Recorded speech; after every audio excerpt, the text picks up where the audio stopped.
The smell of motor oil and burnt coffee hit me as I unlocked my shop at 5:30 in the morning. Another sleepless night, another early start at Rollins Auto Security.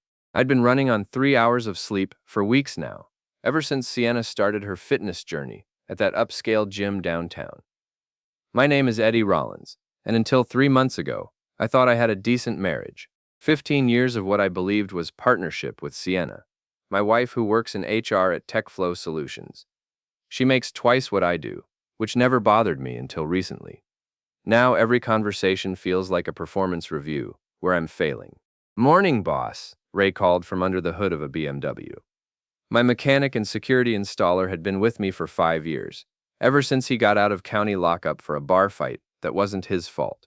Ray's got more loyalty in his pinky finger than most people have in their entire body. "Sienna's third girls' night this week," I muttered, firing up the coffee maker. "Who needs that much female bonding?" Ray slid out from under the car, wiping grease on his coveralls. "Eddie, I've told you before.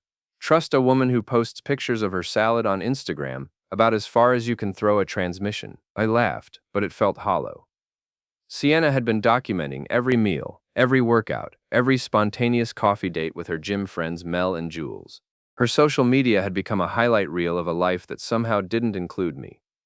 The morning dragged on with routine maintenance calls and security system installations. I specialize in high-end car alarms and GPS tracking systems. Ironic, considering I'd never thought to track my own wife. Around noon, Mrs. Donnelly from next door shuffled over with her usual gossip disguised as neighborly concern. "Eddie, dear," she said, adjusting her thick glasses. "I don't mean to pry, but I've seen Sienna with that young man in the white Jeep again. Yesterday around 2 o'clock, when you were at the Henderson installation." My stomach dropped. "What young man?" "Tall, very muscular, always wearing those tight tank tops. They were talking very close together in your driveway. I thought maybe he was a trainer or something, but—" She trailed off with the satisfied look of someone who'd planted a seed of doubt. That evening, Sienna came home glowing from her workout, designer gym bag slung over her shoulder. She kissed my cheek with the enthusiasm of someone checking off a chore. "How was girls' night?" I asked, watching her face carefully. "Oh, you know how it is. Mel's drama with her ex, Jules complaining about work. Same old stuff." She headed straight for the shower, without making eye contact. I'd installed security systems for 15 years. I knew when someone was lying. The next morning, Sienna rushed out for work, leaving her gym bag on the kitchen counter. She never forgot anything. Sienna was obsessively organized. This had to be intentional, maybe a test to see if I'd snoop. I failed her test spectacularly. Inside the bag, underneath her designer workout clothes and organic protein bars, I found a burner phone. A cheap flip phone that looked like something from 2010. My hands shook as I opened it. The text messages made my coffee taste like acid. "Can't wait to feel you again, Mrs. Eddie's working late tonight. Come over at 8 s. You're so much more man than he'll ever be, Mrs. Going to leave him soon. Just need to figure out the money situation, Mrs." I scrolled through weeks of messages, each one a knife twist, videos I couldn't bring myself to watch, plans for meetups that coincided perfectly with her girls' nights and extended gym sessions. Zane Carter. I'd heard Sienna mention him, some Instagram influencer personal trainer at her gym, the guy with the white Jeep that Mrs. Donnelly had seen. My heart didn't break. Hearts break clean, with sharp edges and clear pain. This was different. This was calcification, a slow hardening of everything soft inside me. Ray found me an hour later, still sitting in my kitchen, staring at the phone. "Jesus, Eddie, you look like you've seen a ghost." "Worse," I said, handing him the phone. "I've seen my future." Ray scrolled through the messages, his face darkening with each swipe. "That cheating piece of—" He caught himself. "What are you going to do?" "I don't know yet, but I'm going to think it through, really think it through." Over the next week, I became a student of my wife's deception. Every morning, I copied the contents of the burner phone before she woke up. Ray helped me install a mirror app that would forward all her regular phone activity to a secure device in my shop. Legal? Questionable. Satisfying? Absolutely. The picture that emerged was worse than simple adultery. Sienna and her gym crew, Mel, Jules, and now Zane, had turned me into their regular entertainment. Screenshots of our text conversations, where I'd ask about dinner plans or weekend activities, were shared with laughing emojis and commentary. "He's so clueless. I could bring Zane to the house and he'd offer him a beer," Sienna had written to Mel. "Does he really think you're at book club until midnight?" Jules had responded. "The man installed security systems for a living, but can't secure his own wife," Zane had added, followed by several crying, laughing emojis. I'd spent 15 years building a business, a reputation, a life. They were treating it like a sitcom. The breaking point came on Thursday. I was installing a GPS tracking system for a client when I decided to check the security cameras outside my own shop. There, in the parking lot, was Zane's white Jeep with heavily tinted windows. It was rocking gently, rhythmically. I watched my wife cheat on me, 50 feet from where I was working. That night, Sienna came home with takeout from our favorite Thai place, a peace offering for some guilt she thought I couldn't detect. "You seem stressed lately," she said, setting out containers of pad Thai and green curry. "Maybe you should come to the gym with me sometime. Meet my friends." "Maybe I will," I replied. And for the first time in weeks, my smile was genuine. Friday evening, I followed her to Platinum Fitness. The gym was everything I'd expected. Gleaming equipment, mirrored walls, and enough testosterone and perfume to choke a horse. I paid for a day pass and positioned myself at a weight bench where I could observe without being obvious. Sienna was holding court near the free weights, with Mel and Jules. Mel was a bottle blonde, with surgical enhancements and the kind of laugh that could shatter glass. Jules was quieter, mousy, but I could see the calculation in her eyes. She was the type who collected secrets like baseball cards. Then Zane appeared. 6'2", professionally tanned, wearing a tank top that might as well have been painted on. He had the kind of sculpted physique that required more maintenance than a Ferrari. When he smiled at my wife, she lit up like Christmas morning. I watched him put his hands on her waist to adjust her form during squats. Watched her giggle at his jokes like a teenager. Watched Mel slip her an envelope while Jules kept lookout. The envelope was thick. Cash, maybe, or documents. Something they didn't want traced. I'd seen enough. As I headed for the exit, I heard Zane's voice carry across the gym. "Your husband seems like a nice guy. Too bad nice guys finish last." The laughter that followed, including Sienna's, was the sound of my marriage officially ending. Ray was waiting at the shop when I got back, nursing a beer and scrolling through printouts of Sienna's messages. "Found something interesting," he said, handing me a sheet of paper. "Look at the timestamps on these." The messages showed a pattern I'd missed before. Every Tuesday and Thursday, Sienna texted Zane from her office at TechFlow. But according to her location data, she wasn't at TechFlow during those times. She was at his apartment complex downtown. "She's lying to her job too," Ray observed. "Taking long lunches to play house with Muscle Beach." "Gets better," I said, pulling up Zane's Instagram on my phone. "Look at this." Zane's feed was a monument to narcissism, shirtless selfies, motivational quotes over sunset backgrounds, and videos of him training clients who all looked like aspiring Instagram models. But buried in the comments were complaints from former clients about missed sessions and unprofessional behavior.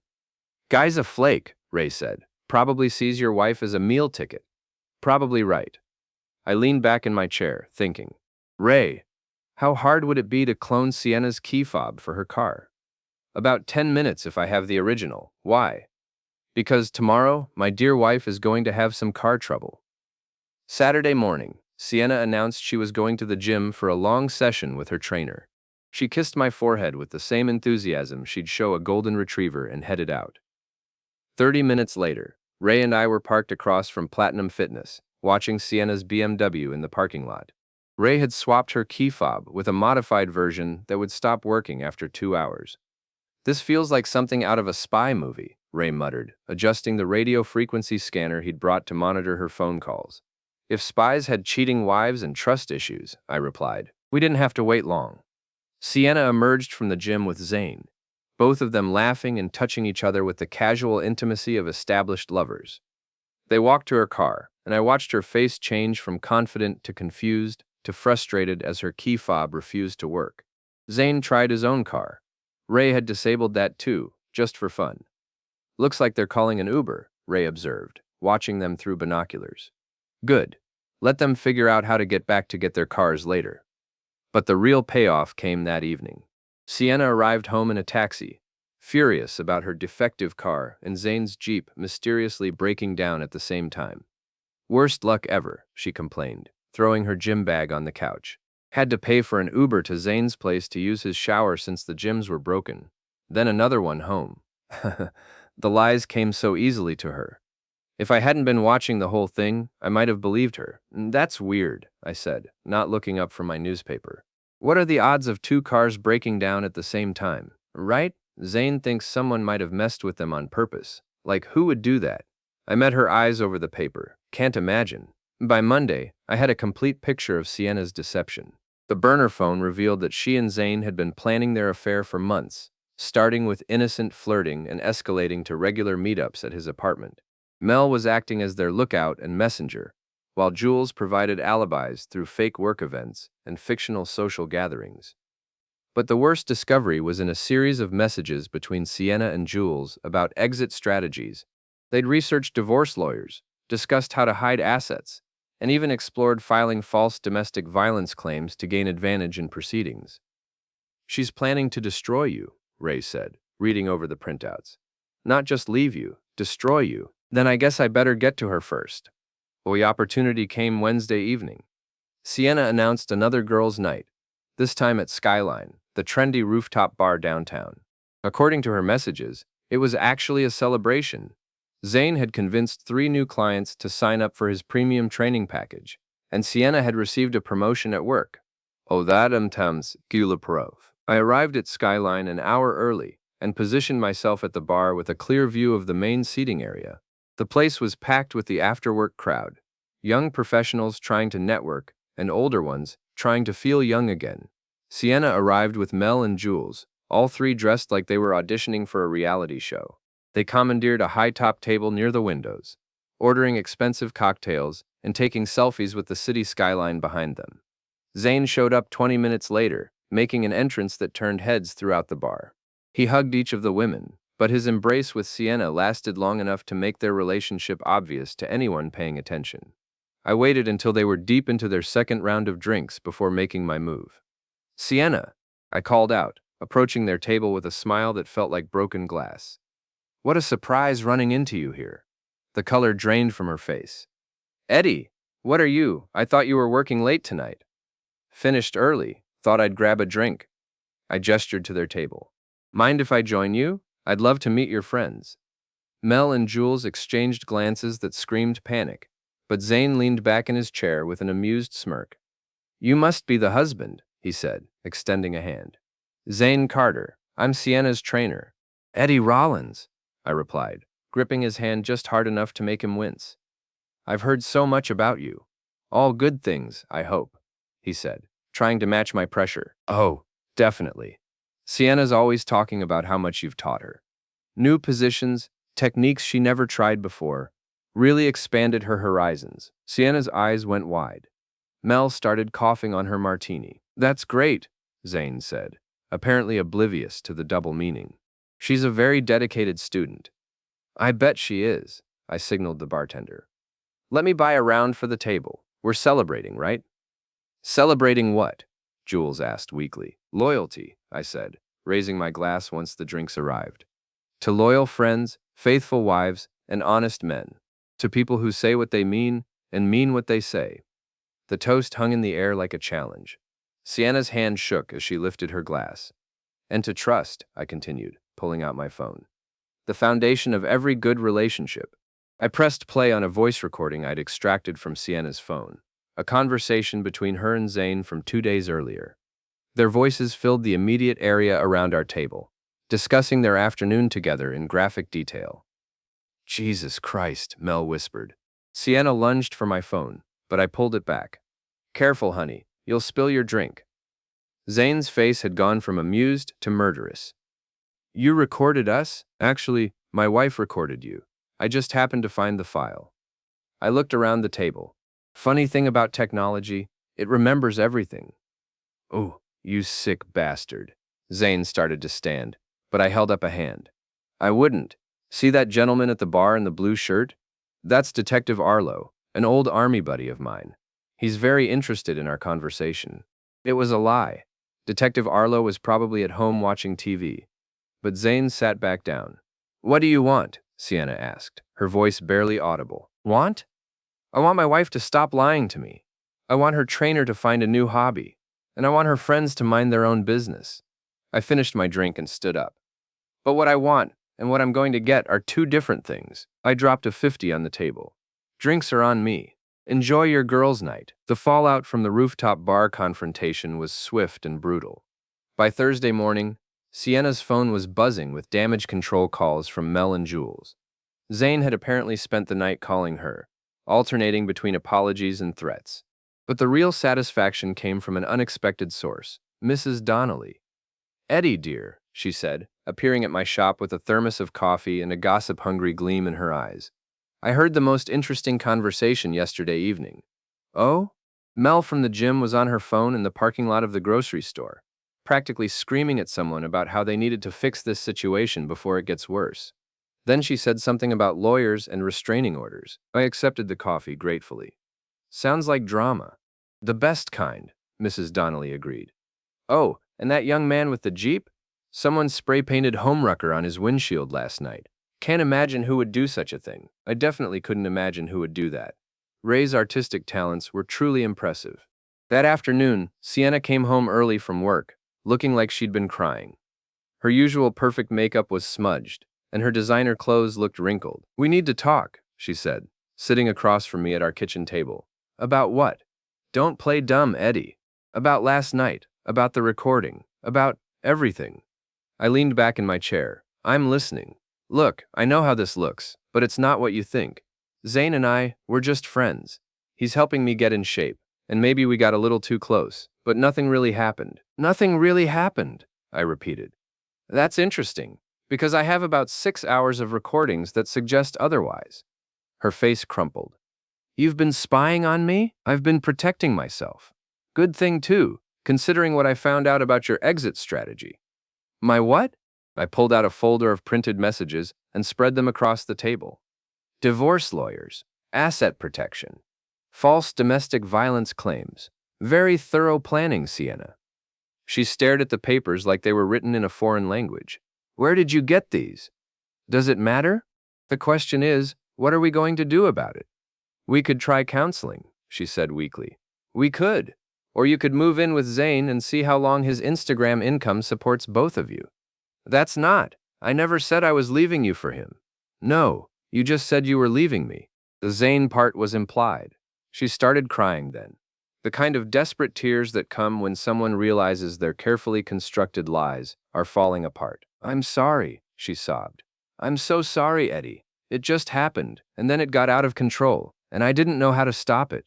It didn't just happen. You planned it. You and your friends turned my marriage into entertainment. That's not true. I played another recording, this one of Mel, Jules, and Sienna laughing about my pathetic attempts to plan romantic dinners and weekend getaways. Still not true? I asked. She had no answer for that. Friday evening, I sent Sienna a text. Meet me at the old Riverside warehouse on Industrial Drive, 8 p.m. Come alone, and bring Zane. Time to settle this like adults. The warehouse had been abandoned for 3 years, ever since the textile company that owned it moved operations overseas.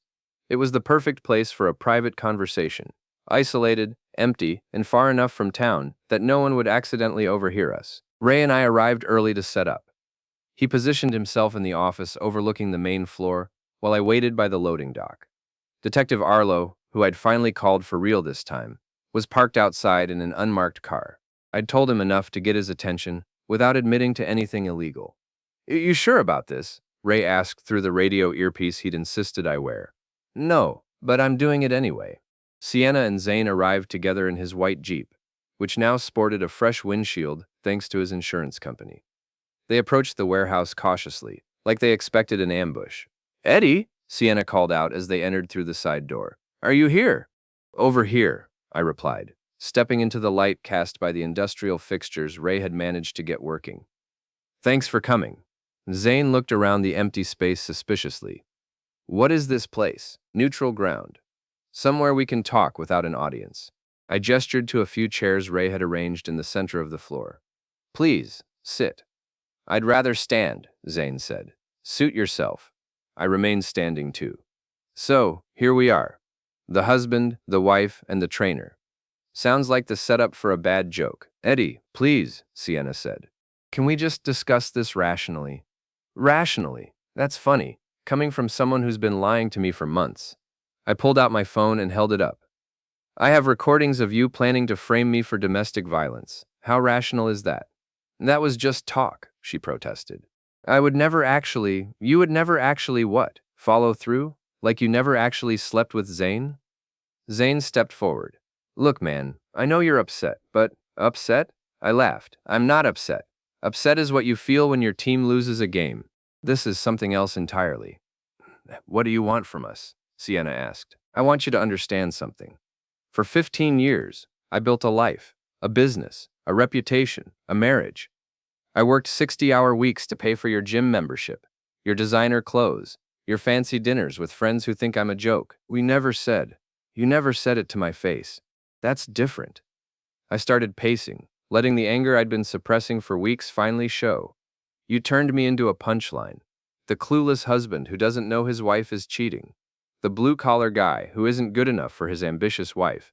That's not how we see you, Zane said. Really? Because I have a text where you called me a pathetic loser who couldn't satisfy a woman if he had a manual. Zane's face flushed red. That was just what? Locker room talk?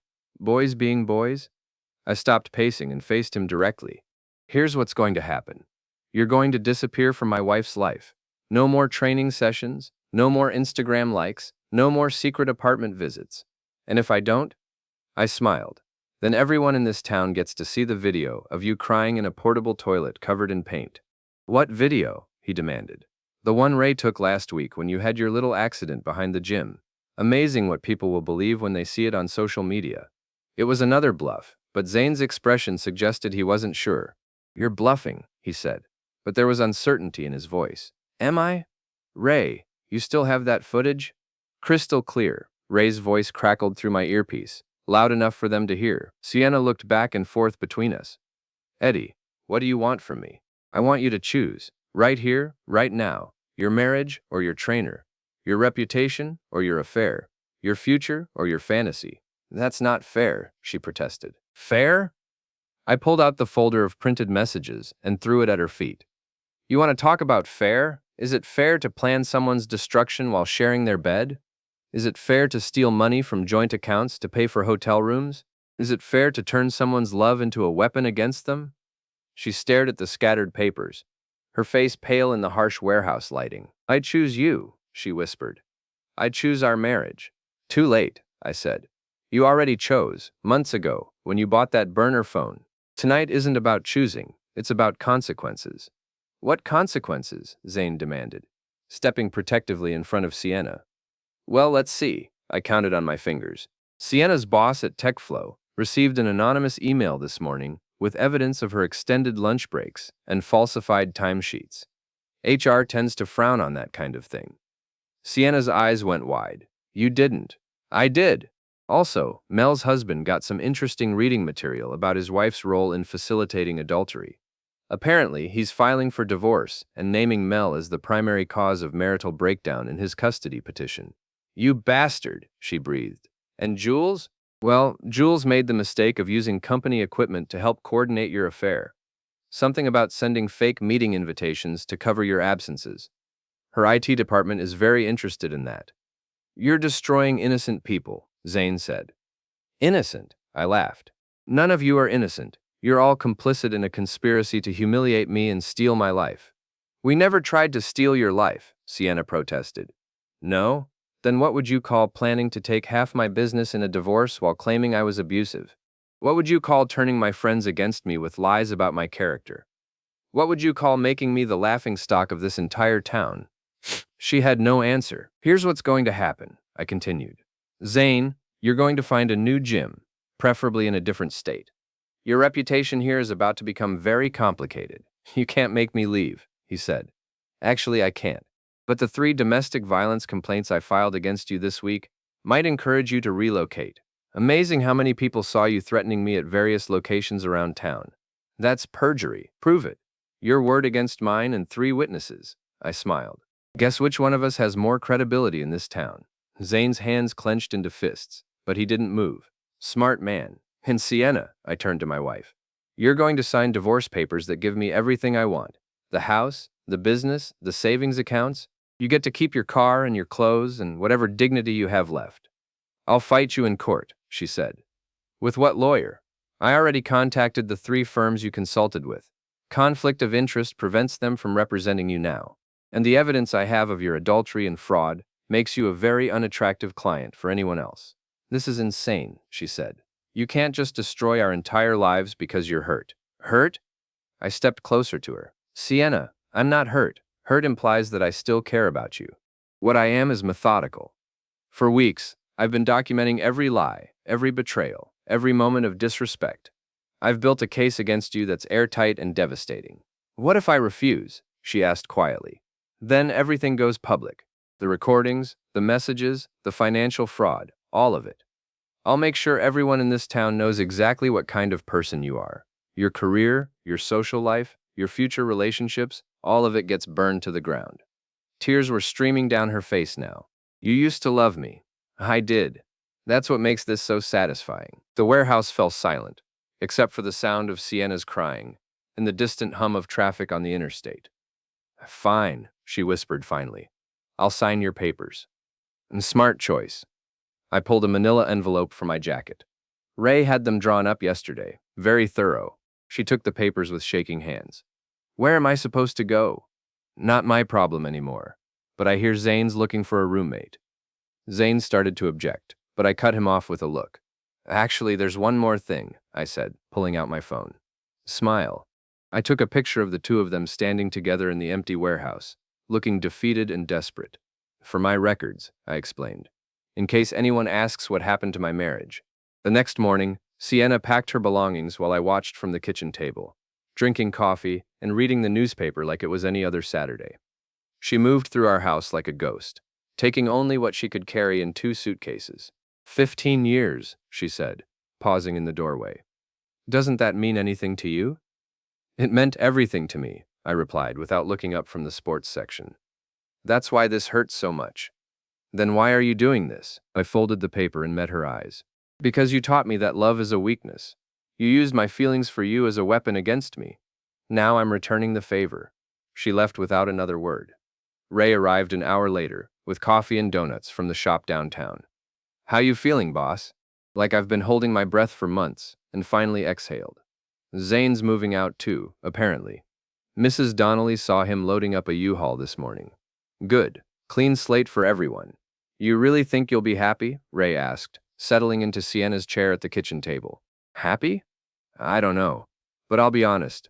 For the first time in months, I know exactly where I stand. Monday morning brought the final pieces of my revenge into place. Sienna's termination from TechFlow was announced in a company-wide email, citing ethical violations and falsification of records. Mel's divorce proceedings were front-page news in the local paper's gossip section. Jules had been suspended pending an investigation into misuse of company resources. And Zane?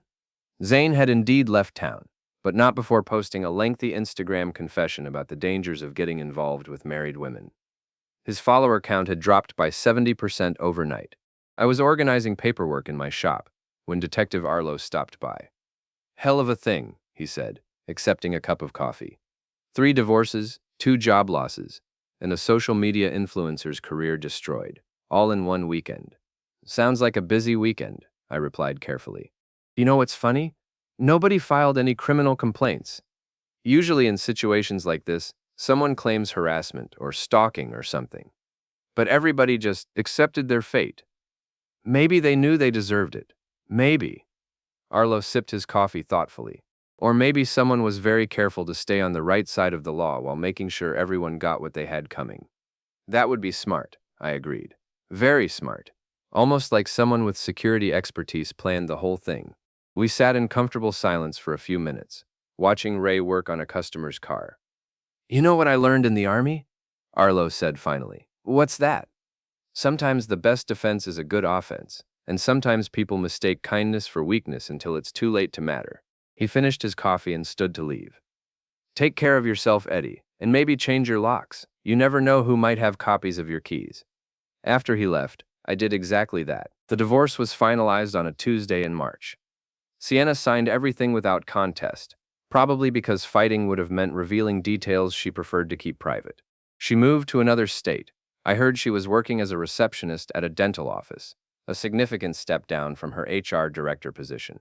Mel's ex-husband won full custody of their kids, after presenting evidence of her involvement in multiple affairs.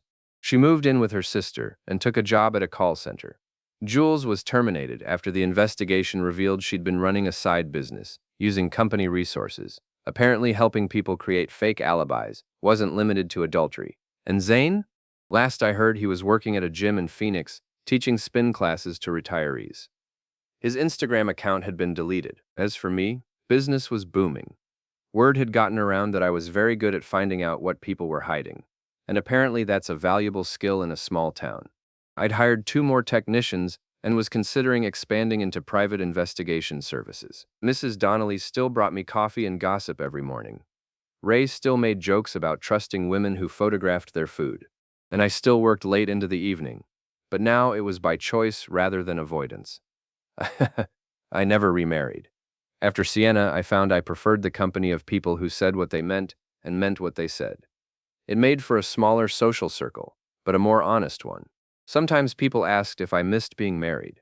The answer was complicated. I missed the idea of marriage, the partnership, the shared dreams, the comfort of having someone to come home to. But I didn't miss the reality of what my marriage had become. A performance where I was the only one who didn't know it was a show. On quiet evenings, I'd sit in my workshop and think about the moment I found that burner phone. The moment my world shifted from comfortable lies to uncomfortable truths. Some people might say I overreacted, that I should have tried counseling or forgiveness, or any of the other solutions that prioritize preserving relationships over preserving dignity. But those people never had to sit in an empty warehouse and watch their spouse choose between love and lust, only to realize the choice had been made months ago. They never had to learn that the person they trusted most in the world had turned their love into a punchline, their devotion into a joke, their future into a casualty of someone else's selfishness. They never had to discover that sometimes the only way to save yourself is to destroy everything you thought you wanted. I learned that revenge isn't a dish best served cold. It's a dish best served methodically, legally, and with absolute precision. It's not about anger or hatred. It's about justice. It's about making sure that people who treat others as expendable learn what it feels like to be discarded. And sometimes, when the wind is right and the evening is quiet, I can still hear the echo of Sienna's tears in that warehouse. The sound of someone finally understanding that actions have consequences. It's the most beautiful sound I've ever heard.